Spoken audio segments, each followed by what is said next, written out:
Well, for sure. I think in the beginning, when you're doing something new, it's better to be over prepared than to be Hmm. under prepared. And I used to have nightmares, literally nightmares, thinking about being on camera, thinking I was prepared. And then when the camera said go in front of a live audience, and they would throw a really easy softball question, and I couldn't figure out the word to say, and I felt like a fool. And those used to haunt me all the time. Being an influencer is a byproduct of you creating value for the world. Instead of saying I want to be an influencer, you should say I want to be of value to the world. I want to give generously of myself and to Hmm. help others lessen their suffering and pain and help them achieve more joy in their life.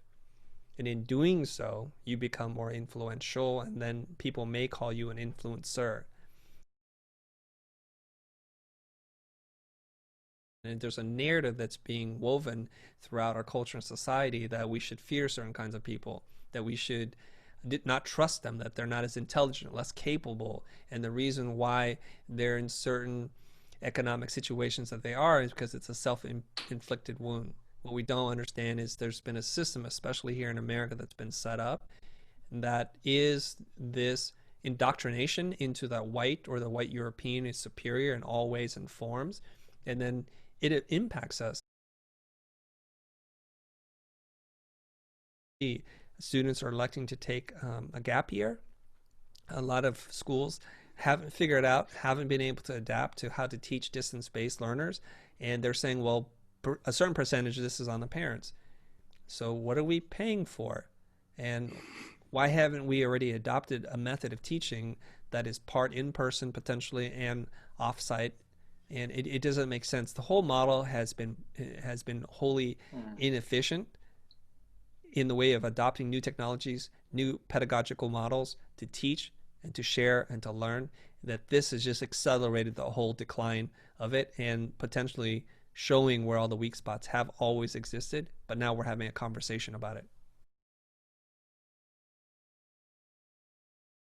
That the many industries and the verticals that are being impacted, travel, hospitality, even car service, are impacted. Use that great creative brain of yours and sit there and think, what am I scared of right now?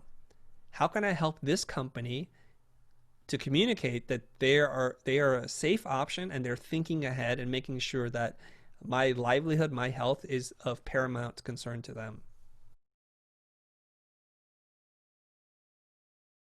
You can't just sit there and have a boardroom meeting about this and talk about it, because while you're thinking, talking, debating, somebody else is executing.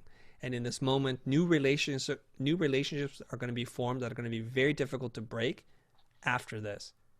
So, but we're changing all our habits, right? We're doing conferencing here and we're using different technologies to make this happen. Do we want to return back to the way things were? I'm not so sure. And live the words that you speak to your clients. This is an opportunity, and it doesn't even take that big of a shift in change for you to have meaningful impact on where you go from here on out.